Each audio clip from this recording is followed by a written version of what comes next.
Okay, this is going to be a hot take, I guess, as they say. When you go to a public park, the potential for an unwanted greeting is usually highest in the parking lot, due to the dog jumping out of the car and making a fast break when the guardian's not prepared for it, or something similar.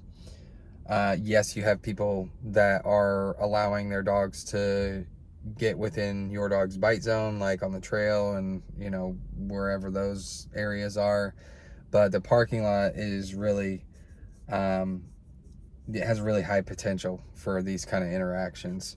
So on two separate occasions, I went to the same park, and on my way from the parking lot to the trail. So it's a parking lot, then it's like a paved sidewalk that leads to the trails. There's a little shelter on my way back there, with like picnic tables and stuff. And on two separate occasions with two separate dogs, I have, meaning um, strange dogs, have been off leash as I go back to enter the trail area. Okay.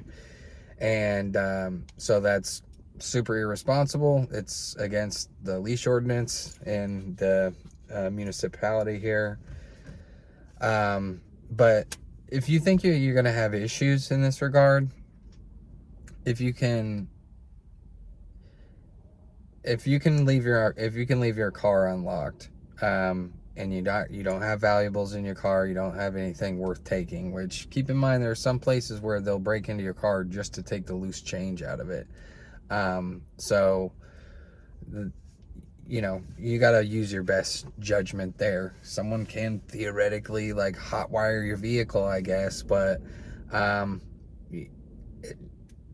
it's not, there's not depending on where you are. Okay, depending on where you are, I don't know, like every area, but like if you're reasonably comfortable, then you should maybe consider leaving your car unlocked so you can get access to your vehicle quickly, without having to jack around with your key fob. Or like, in my case, I just have a key that opens the door manually. I got to put it in the lock.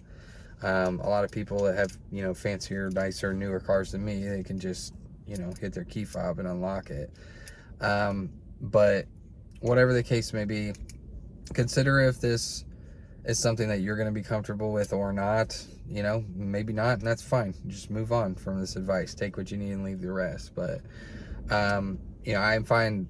There was a time where I got the dog out of the vehicle, and then over yonder I see a situation unfolding that I didn't have a lot of confidence in the handler's ability, the capabilities to manage their dog. So I decided to get the dog loaded back up to the vehicle until I was satisfied that this situation had kind of resolved, and my spidey sense wasn't tingling as much.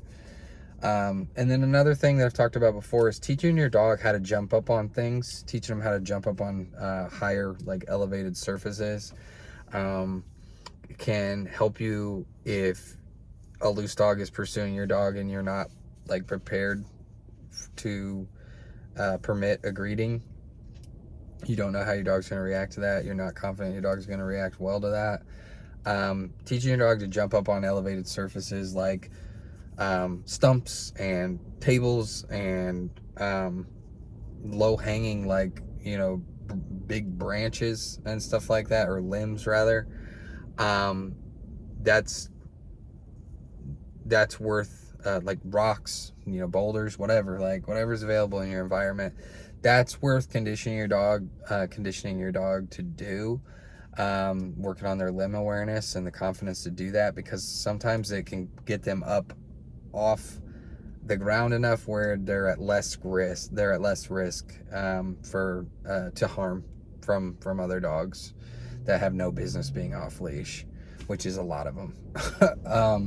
So anyway, just wanted to kind of get those stray thoughts out there before I go into the store here. If you made it through, as usual, thanks for watching.